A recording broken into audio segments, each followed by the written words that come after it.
Hello there, I'm Drew Badger and welcome back to video lesson 5 in your free 7-day email video course from EnglishAnyone.com.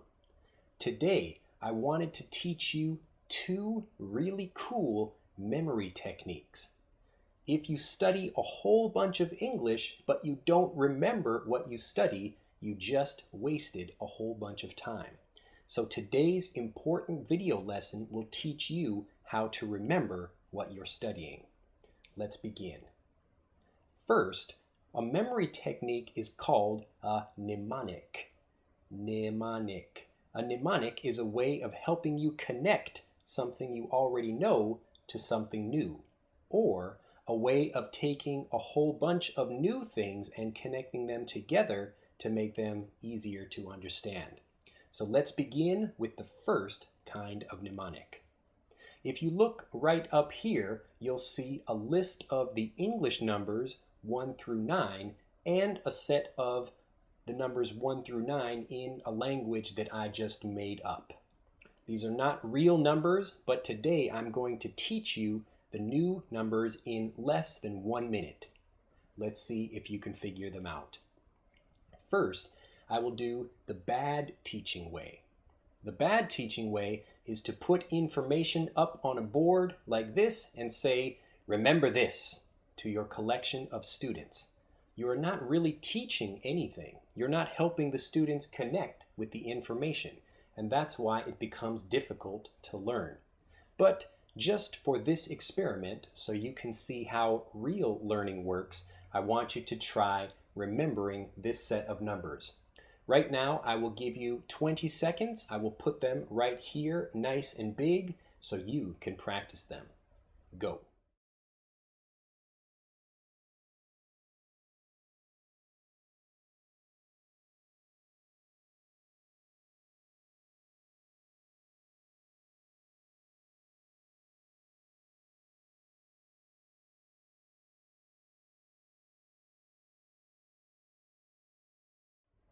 Okay, how did you do?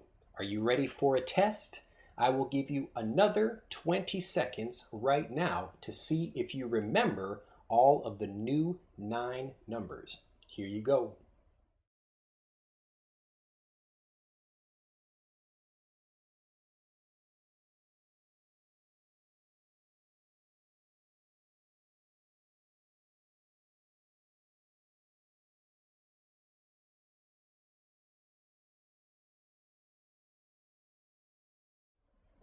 Okay, test over.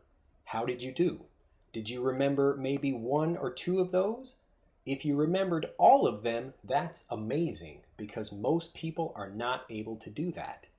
The human brain does not remember information that way. We are not designed that way, so we have to be smart about how we remember. And we have to use our brain to connect something we don't know with something we do. And that way you'll be able to remember what you study. Now I'm going to show you a really simple way to take this new set of numbers and connect it with something you already know. Here you are. Ah, do you see it yet? Do you see how I took the keypad from your phone and connected it with this new set of numbers? Now, if I give you a translation test, you could probably do 1,000,000 of these numbers really easily. Remember, the traditional teaching way just says, "Remember this." But the good teaching way, the English Anyone teaching way, helps you connect with something you're learning by connecting that with something you already know. Now, let's go into another example. In this example, what I want you to do is see how you can take a whole bunch of different things, like a collection of words, and connect them together to make it easier for you to remember. Let's begin with a collection of 6 words. So we have cat, bird, table, cup, shoe, floor.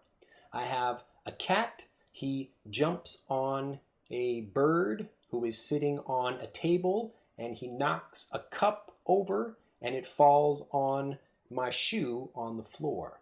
So cat, bird, table, cup, shoe, floor. I've taken all of these different words and made a story out of them in order to remember what I'm actually saying and remember them in that order. You have to be smart when you're learning a language. You have to help your brain.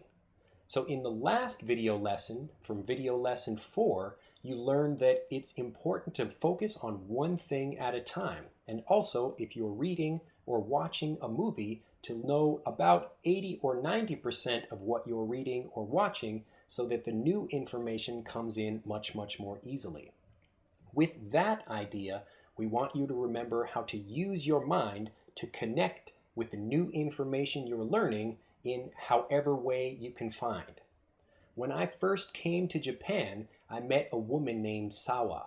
I was really bad at remembering names until I looked at her face and it looked like she was eating something sour like a lemon.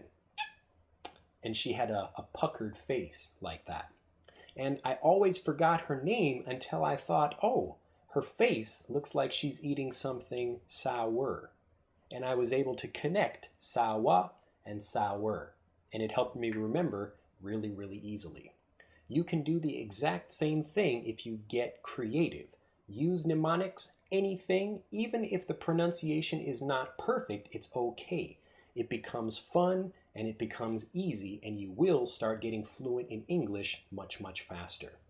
In tomorrow's video lesson, I'll teach you the secret to going out and improving your English by meeting lots of real native speakers who are excited to talk with you, and all for free. We really look forward to seeing you again tomorrow, so be sure to open your mail, read the transcript, and watch the video, and you will start getting fluent in English much, much faster. See you tomorrow. Bye-bye.